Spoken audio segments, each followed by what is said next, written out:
Let's move on and talk about some more stocks. Since we're talking mid-caps, SpiceJet has made its debut in the retail segment with the launch of its e-commerce portal called SpiceStyle, which is expected to help boost the ancillary business of the company, which is a very small portion currently. Ajay Singh, the Chairman and Managing Director, joins us now to tell us more about this venture.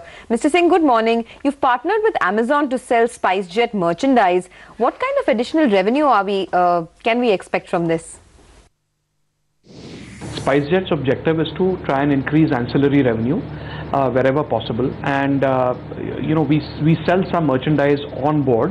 The thought was that the merchandise that we sell on board, we should try and also sell through other distribution mechanisms, which is what we are doing.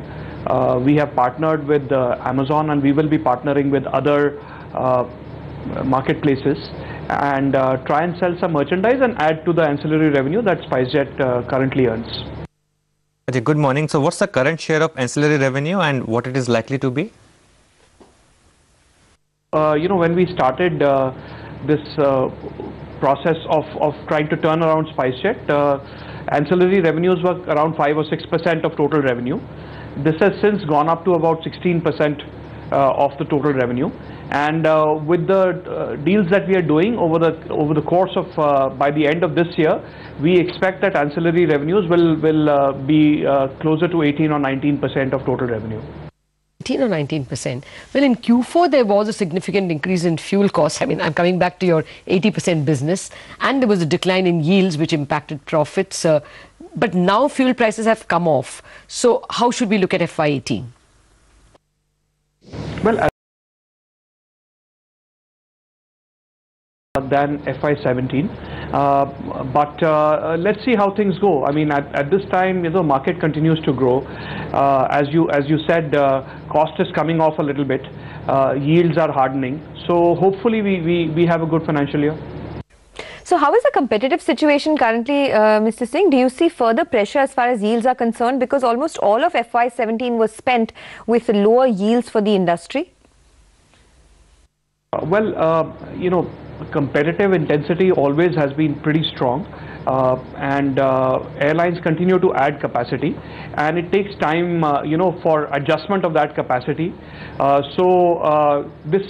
have to face the fact that India is a extremely competitive aviation market, and so all of us need to work to make sure that we fly the most optimum routes. We try and increase yield, we try and increase ancillary revenue, and we try and reduce cost. So that will be SpiceJet's effort. We've done pretty well so far in the last 2 years, and we expect that we will carry on that same trajectory this year. Ajay, in the UDAN scheme, you are the only airline that's not taking the subsidy that the government is awarding for the 11 routes. Will you be profitable at 2,500 rupees a seat? Firstly, that the price that you're talking about is for a limited number of seats on every flight. Obviously, we've done a great deal of work on these flights, and there is no flight that we will be operating which will not be profitable. The sectors that we are flying, it's almost unimaginable that there are no flights, to cities like Kanpur, that there are no flights to cities like Jalandhar. And from Mumbai to important port cities like Porbandar and Kandla, there are absolutely no flights. So, the flights that we've got are fairly premium flights, and we are fairly certain that these will be profitable flights for us. Okay, well, Mr. Singh, I'm a little stuck on fuel costs. With the focus on costs, reduced fuel costs, high ancillary revenue, how will you look at margins in FY18? I don't want to give any forward guidance on margins, but let me just say that the company is looking very healthy to me. Okay, so if the company is looking healthy, at least you can tell us what the occupancy trajectory of the company could look like? Well, for the last 24 months in a row, occupancy has been in excess of 93%. This is something of a global record, and the trends seem to indicate that this trajectory will continue in this financial year. Wow, that's something. Thank you very much, Mr. Singh, for joining us with all those details.